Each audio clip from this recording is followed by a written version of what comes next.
Bonjour et bienvenue. Aujourd'hui, on va parler d'un sujet qui nous touche tous, de près ou de loin, le vieillissement. Mais vous allez voir, ce que la science nous dit à ce sujet est bien plus surprenant que ce qu'on imagine. C'est l'image qu'on a souvent en tête, n'est-ce pas? On s'imagine que vieillir, c'est un processus tout doux, très progressif. Un petit changement par-ci à 40 ans, un autre par-là à 50. Bref, quelque chose qui s'étale tranquillement sur des décennies. Eh bien, en réalité, c'est tout le contraire. Les recherches scientifiques récentes nous montrent que le vieillissement n'est pas du tout linéaire. En fait, il avance par à-coups, par des accélérations assez franches qui se produisent à des moments bien précis de la vie. Alors voilà notre programme. On va commencer par casser un mythe sur le temps qui passe. Ensuite, on va découvrir ensemble ces deux fameuses accélérations. On parlera aussi du facteur personnel, puis de ce qui accélère vraiment le processus. Et surtout, on verra comment on peut concrètement ralentir notre propre horloge biologique. Allez, on y va? En fait, le vieillissement ne commence pas à 40 ou 50 ans. Si on regarde au niveau des cellules, ça démarre bien plus tôt, de façon invisible, dès la fin de la vingtaine.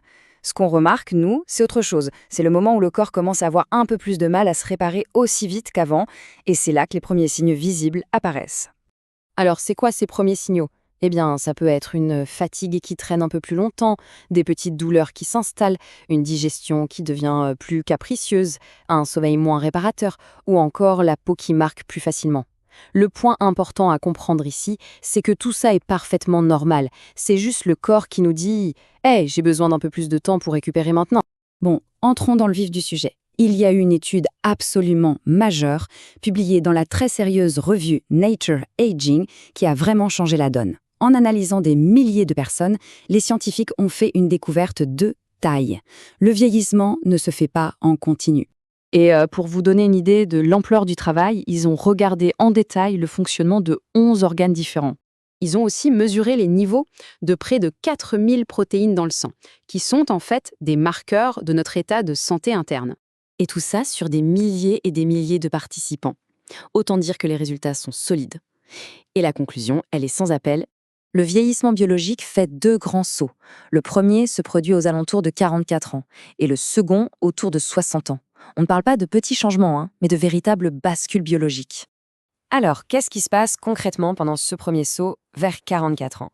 Eh bien, pas mal de choses. Le corps gère moins bien l'alcool et la caféine, le stockage des graisses change, la peau et les muscles aussi, et les risques cardiovasculaires augmentent un peu. C'est typiquement l'âge où on peut se dire « Tiens, c'est bizarre, avant je pouvais boire un café le soir, maintenant c'est impossible » ou « Je prends du poids plus facilement qu'avant ». Et le message le plus important ici, c'est celui-ci. Ce n'est pas une impression, ce n'est pas psychologique, c'est un changement bien réel, purement biologique. Et puis arrive la deuxième grande accélération, vers 60 ans. Là encore, c'est une vague de changements importants.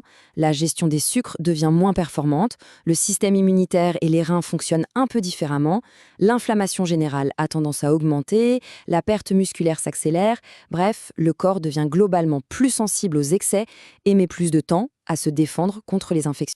Bon, la question qu'on peut se poser, c'est est-ce qu'on est tous logés à la même enseigne? La réponse est non, bien sûr, et la science a même trouvé une piste génétique assez étonnante qui pourrait expliquer une partie des différences, notre groupe sanguin. Il semblerait, d'après plusieurs études, que les personnes du groupe sanguin B auraient tendance à vieillir en moyenne un peu plus lentement. Mais attention, soyons très clairs, c'est juste une petite tendance statistique, ce n'est absolument pas un super pouvoir. Le facteur numéro 1, celui qui pèse le plus lourd dans la balance pour tout le monde, ça reste et de très loin notre hygiène de vie. Justement, parlons-en de cette hygiène de vie. Parce que si l'âge sur notre passeport avance au même rythme pour tout le monde, notre âge biologique, lui, est beaucoup plus flexible.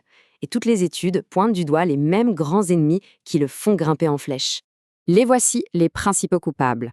L'inflammation silencieuse et chronique, le manque d'activité physique, la perte de nos muscles, trop de sucre, un sommeil insuffisant, l'alcool et bien sûr le stress chronique.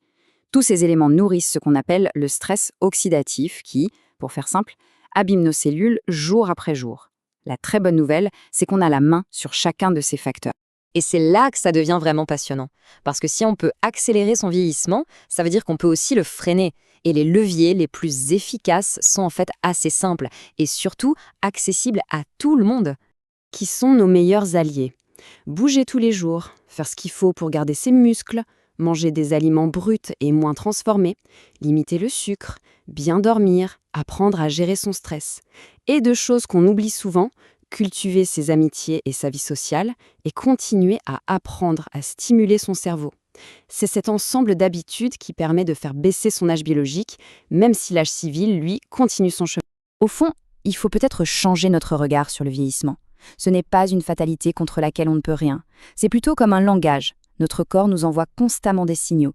Et plus on apprend à écouter et à comprendre ce langage, mieux on est équipé pour lui donner ce dont il a besoin et agir pour rester en forme et en bonne santé aussi longtemps que possible.